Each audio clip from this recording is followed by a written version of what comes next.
Hello aspirants, कैसे हैं आप? आपकी मेंटल फिजिकल हेल्थ अच्छी चल रही होगी आई होप, और साथ के साथ आपकी पढ़ाई भी एकदम लेवल अप हो रही होगी। आई होप आप भी कंसिस्टेंट होगे, जैसे हमारी सीरीज़ आपके लिए कंसिस्टेंट है और कंसिस्टेंट रहेगी जब तक आपके पेपर्स नहीं आते, जब तक हम बढ़िया मेहनत करेंगे ताकि एक भी पॉलिटी एंड गवर्नेंस का क्वेश्चन नहीं छूटे। 3 इनिशिएटिव चल रहे हैं एज यू नो कि एक तो बड़ी वीडियोज़ है हमारी, ठीक है, वहाँ पे 70 to 80 लेक्चर्स वहाँ पे अपलोड होंगे, जिससे कि आपका पूरा बेसिक पॉलिटी एंड गवर्नेंस है वहाँ पे क्लियर होगा। सेकंड, हमारे शॉर्ट वीडियोज़ आएंगी, शॉर्ट राइट, उसमें पॉलिटी फोड़ो सीरीज़, उसका एक भी क्वेश्चन मत छोड़ना क्योंकि वहाँ पे एक्सपेक्टेड है 2025 में टॉपिक्स आना बहुत बहुत एक्सपेक्टेड है। नेक्स्ट क्या है हमारा, जैसे ही टारगेट होता है हिट वैसे ही हम प्रीवियस ईयर क्वेश्चंस यहाँ पे डालेंगे, ठीक है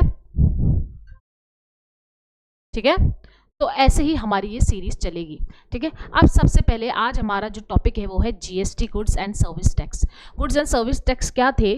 goods and service tax, goods and service tax का मतलब क्या था? जितने भी हमारे इनडायरेक्ट टैक्सेस थे स्टेट्स के अंदर, राइट, पूरे इंडिया में जो इनडायरेक्ट टैक्सेस थे उन सबको मर्ज करा, क्या करा? उन सबको मर्ज करा और निचोड़ के एक चीज़ में बना दिया गया, और वो क्या था? हमारा GST, goods and service tax, ठीक है। इसके अंदर जैसे कि मान लो कि वेट था, एंटरटेनमेंट टैक्स था, एंट्री टैक्स था, ठीक है, ठीक है, वेट था,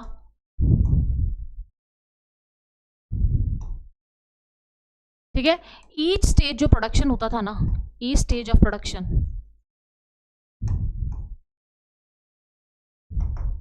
जैसे कि मान लो ब्रेड है, एग्जांपल ले लो उसका ब्रेड,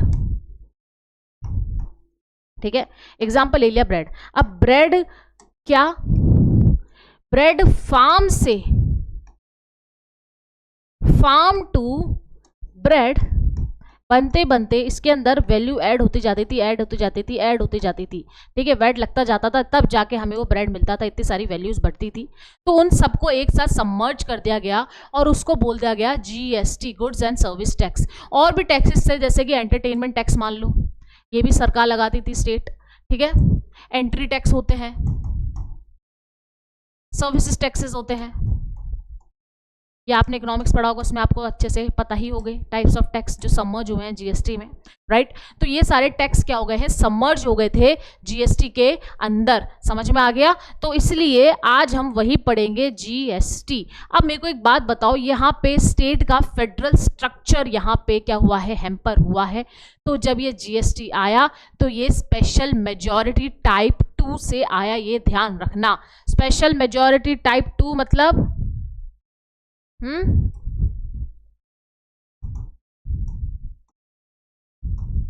स्पेशल मेजॉरिटी टाइप 2 कब आता है बताओ? जब फेडरल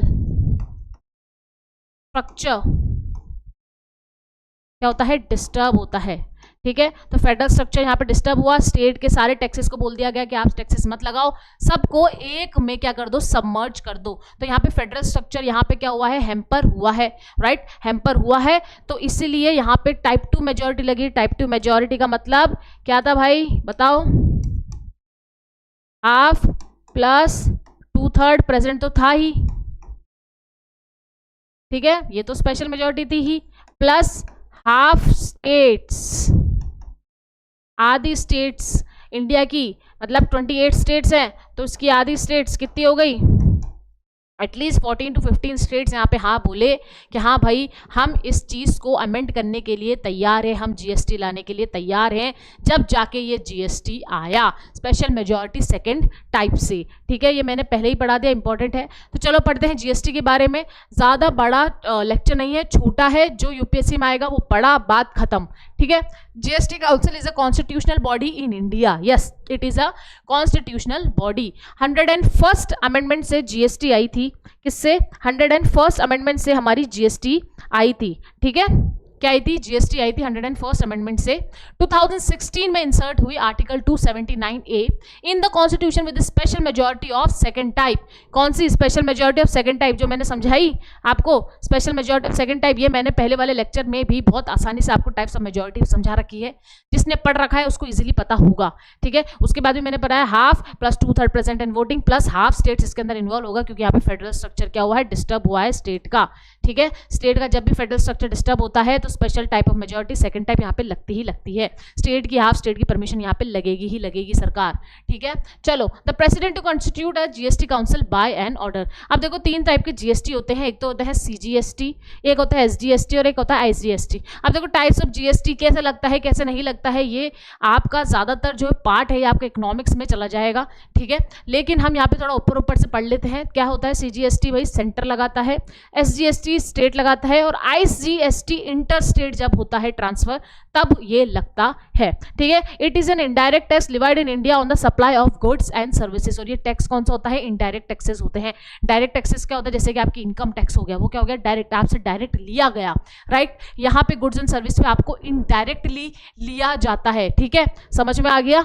चलो भाई कंपोजिशन देखते हैं, इसका चेयरमैन कौन है, पहले तो ये बताओ चेयरमैन कौन है हमारे जीएसटी का। ये होते हैं यूनियन फाइनेंस मिनिस्टर, आप सबके फेवरेट, ठीक है, यूनियन फाइनेंस मिनिस्टर। यहाँ पे वाइस चेयरपर्सन कौन होते हैं, the member of the GST councils from the state should choose vice chairman amongst themselves. Amongst themselves voting होती है, प्रेफरेंसेस बताते हैं लोग, और अमंग्स देमसेल्स वो एक वाइस चेयरपर्सन इलेक्ट कर लेते हैं, ठीक है। Members also decide that term, और इलेक्ट भी कर रहे हैं तो मेंबर्स ही उनका टर्म डिसाइड करेंगे कि कितने टाइम के लिए ये वाइस चेयरपर्सन रहेगा, समझ में आ गया। तो ये इंपॉर्टेंट है दोनों पॉइंट कि भाई चेयरपर्सन तो क्या हो गया, यूनियन फाइनेंस मिनिस्टर हमारी हुई गई, लेकिन वाइस चेयरपर्सन ग्रुप अपने आप में सिलेक्ट भी करेंगे और उसका टर्म और टेन्योर भी वही डिसाइड करेंगे, ठीक है। अब आते हैं और भी चीजों पे आते हैं, मेंबर्स पे। Union ministers of state is in charge of revenue and finance. तो यूनियन मिनिस्टर जो होते हैं स्टेट, वो चार्जेस होते हैं रेवेन्यू और फाइनेंस के इसके अंदर मेंबर्स में, ठीक है। यूनियन रेवेन्यू सेक्रेटरीज इसके अंदर होते हैं, act as the ex official secretary of GST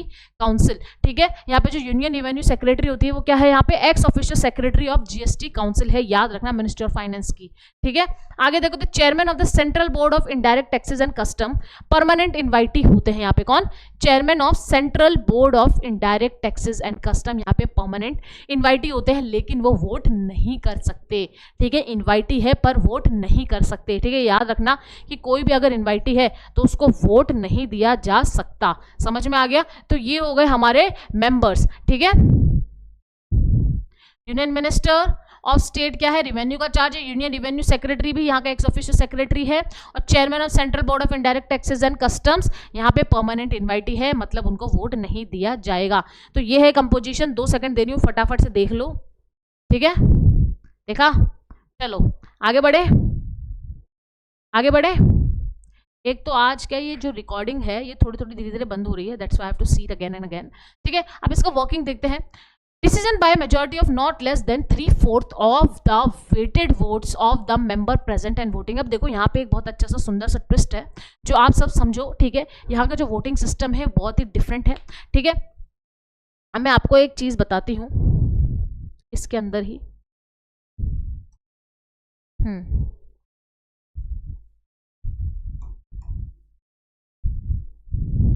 जो जीएसटी काउंसिल है ना, इसके जो मेंबर्स हैं क्या होता है, इसके तो एक चेयरपर्सन होता है, मतलब टोटल 33 होते हैं, ठीक है। क्या टोटल 33 होते हैं, ये याद रखना। एक चेयरपर्सन होता है, उसमें से 2 जो होते हैं वो होते हैं हमारे यूनियन में, दो सेंटर के होते हैं, और 29 आई थिंक स्टेट के होते हैं, 29 स्टेट के होते हैं, नहीं 31,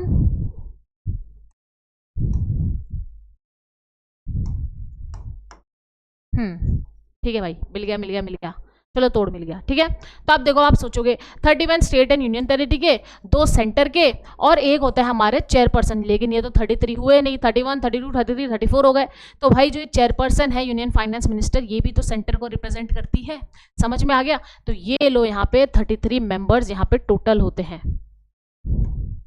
और देखो यहाँ पे स्टेट को हैम्पर किया गया है, तो यहाँ पे जो वोटिंग सिस्टम है वो ज्यादातर किस पे डिपेंड करेगा, स्टेट पे, इसलिए इनके मेंबर्स यहाँ पे ज्यादा है, समझ में आ गया, एज कंपेयर टू सेंटर। चलो अब इसके अपन वोटिंग पे आते हैं, ठीक है, डिसीजन पे आते हैं कि अगर ये कोई भी डिसीजन लेता है जीएसटी तो किस तरीके से लेगा। मेंबर्स को ध्यान लेके चलना कि 33 मेंबर्स थे, ठीक है, उसमें से सिर्फ 2 ही यूनियन को रिप्रेजेंट कर रहे थे, बाकी के 31 क्या स्टेट और यूनियन टेरिटरीज को रिप्रेजेंट कर रहे थे। तो इसका मतलब क्या है, स्टेट और यूनियन टेरिटरीज का जो वोटिंग प्रपोर्शन है वो ज़्यादा होगा, उनका डिसीजन ज़्यादा यहाँ पे माइंड करेगा, ठीक है। तो decision by majority of not less than 3/4 of the weighted votes, ठीक है। 3/4 वेटेड वोट्स यहाँ पे बताए जा रहे हैं, और वेटेड वोट्स यहाँ पे देखो, ठीक है। कॉरम तो होता है यहाँ पे 50% ऑफ टोटल मेंबर्स, अगर टोटल मेंबर्स 33 हैं तो इसका 50% कर लो, 2 2 5 10 6 12 16 पॉइंट समथिंग, मतलब 16 से 17 मेंबर्स यहाँ पे इसका कॉरम है, ठीक है। कॉरम पता ही है, मिनिमम मेंबर्स जो चाहिए होते हैं कोई भी डिसीजन लेने के लिए,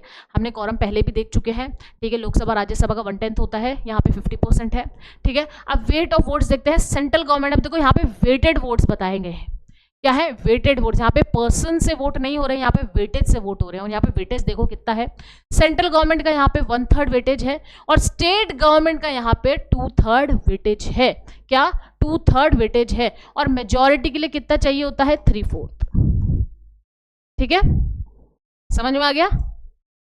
तो मतलब स्टेट गवर्नमेंट का यहाँ पे ज्यादा क्या है, वेटेज वोट है as compare to central government, ठीक है। सेंट्रल गवर्नमेंट यहाँ पे सिर्फ कितना परसेंट वेटेज लगता है, 1/3, और स्टेट गवर्नमेंट यहाँ पे 2/3 वेटेज रखती है, और यहाँ पे कितना होना चाहिए, 3/4 आपको एग्रीमेंट में होना चाहिए, तब जाके कोई डिसीजन यहाँ पे क्या होगा, बनेगा। समझ में आ गया? आया समझ आपको जीएसटी का? ये समझ आया आपको मैंने जो बताया था कंपोजिशन? ये मेंबर्स का समझ आया? 33 मेंबर्स होते हैं, 2 सेंटर के, 31 स्टेट एंड यूनियन टेरिटरीज के, ठीक है। ये वेटेज समझ आया आपको कि कोरम कितना होता है, 50% होता है, याद रखना 50% होता है, ठीक है। और कोरम लोकसभा और राज्यसभा का 1/10 होता है, ठीक है। डिसीजन यहाँ पे किस तरीके से होगा, वेटेज वोट से होगा, यहाँ पे मेजॉरिटी नहीं, यहाँ पे वेटेड वोट चलेंगे, और वेटेड यहाँ पे सेंट्रल का 1/3 है और स्टेट का 2/3 है, और चाहिए कितना होता है, 3/4 यहाँ पे वोट चाहिए होते हैं, वेटेड वोट्स यहाँ पे चाहिए होते हैं, ठीक है। चलो भाई, ये यहाँ पे इंपॉर्टेंट चीज़ थी पढ़ने वाली, वोटिंग वाली सिस्टम, यही था सबसे इंपॉर्टेंट। 2 सेकंड दे रही हूँ, फटाफट से इसको देख लो, एसएस लेके पढ़ लो। वैसे तो मैं कहूँगी आपको कि एसएस मत लो, जितना हो सके ऑन हैंड नोट्स बनाया करो, ठीक है। चलो भाई, अब आते हैं इनके और भी functions. Also recommends compensation to the states for the loss of revenue arising on accounts, रुको, ठीक है, वर्किंग का ही है, सेकंड हो गया, ठीक है। थर्ड ये हो गया। फोर्थ पॉइंट क्या है, also recommend compensation to the states for the loss of revenue arising on account of the introduction of GST for 5 years। अब देखो, जो जीएसटी के लिए जो एग्री हुए थे ना स्टेट, वो इसलिए एग्री हुए थे कि जो 5 साल में हमें जो रेवेन्यू लॉस हो रहा है, क्योंकि देखो क्या हुआ, जीएसटी के तहत देखा जाए तो स्टेट्स को लॉस हुआ है, उन स्टेट्स को जो इकोनॉमिकली बहुत अच्छे थे, अच्छे लेवल पे खेल रहे थे, ठीक है, और कुछ स्टेट्स जो इकोनॉमिकली लेवल पे वीक थे। अब जीएसटी के तहत जो उनको पैसा डिस्ट्रीब्यूट किया गया वो लगभग आसपास, तो एक तरीके से जो स्टेट्स है उनको लॉस हुआ कि भाई हम तो इकोनॉमिकली बहुत अच्छे वाइबल, हमारी इकोनॉमिक बड़ी है, राइट, हमारी पॉपुलेशन भी बड़ी है, तो इस तरीके से जो भी उनका लॉस हुआ है 5 साल, वो भी रिकमेंडेशन किस तरीके से उनको हर्जाना मिलेगा, रेवेन्यू मिलेगा, वो रिकमेंडेशंस भी कंपनसेशन की भी जीएसटी काउंसिल ने करी थी, ठीक है। यहाँ पे 33 मेंबर्स बता दिए मैंने, जैसा भी उधर बताया था ना कि 2 सेंटर के, 28 स्टेट्स के, 3 यूनियन टेरिटरीज के, तो 29 30 31, तो मैंने बनाया था मिक्स, 31 स्टेट और यूनियन टेरिटरीज को मिला के हैं, ठीक है, और ये 2/3 वेटेज रखते हैं, ठीक है, ठीक है। है समझ? ये चार्ट बहुत इंपॉर्टेंट है भाई, ध्यान से देख लो, ध्यान से देख लो। चलो, अब इस तरीके से हमारे यहाँ पे जीएसटी काउंसिल यहाँ पे एंड होता है, इससे ज़्यादा इसके अंदर पढ़ने जैसा कुछ भी नहीं है, ठीक है। इतना ही आपके लिए बहुत है, ज़्यादा व्यर्थ वक्त मत करो, ठीक है। फटाफट से क्वेश्चन करते हैं हमारा, with reference to GST council consider the following statement. फटाफट से क्वेश्चन देखो, जल्दी देखो फटाफट। चलो, the council is meant to make recommendation to the union and state on important issue related to GST like the goods and service that may or may not be under GST।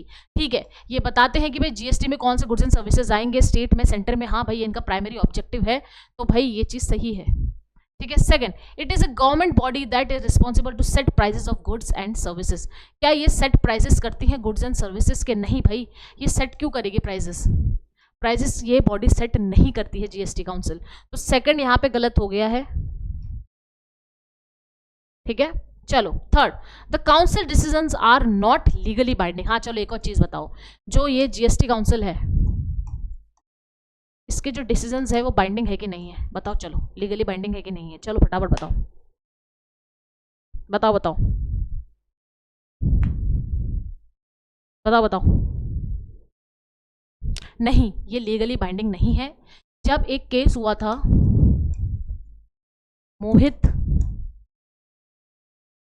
MNREGA case, ठीक है, मोहित MNREGA case जब हुआ था उस time पे court ने ये बोला कि जो इनके रिकमेंडेशंस हैं वो लीगली बाइंडिंग नहीं होंगे, जीएसटी काउंसिल के डिसीजंस लीगली बाइंडिंग नहीं होंगे। तो ये स्टेटमेंट भी क्या है, सही है कि हाँ भाई वो नॉट लीगली बाइंडिंग है। इन स्टेटमेंट में बच्चे कंफ्यूज हो जाते हैं कि हाँ भाई नॉट लीगली बाइंडिंग, तो ये कंफ्यूजन मत होना, अच्छे से एकदम शांत होकर क्वेश्चन पढ़ा करो। हाँ भाई सही तो कह रहा है, the decisions are not legally binding, yes it is a right answer, ठीक है। तो हमारा हुआ 1 और 3, तो 1 गया तो हमारा आंसर हो गया 3rd। तो इस तरीके से सिंपलिस्टिक क्वेश्चन जब आप कर पाते हो, जब आपका बेस यहाँ पे क्लियर होता है।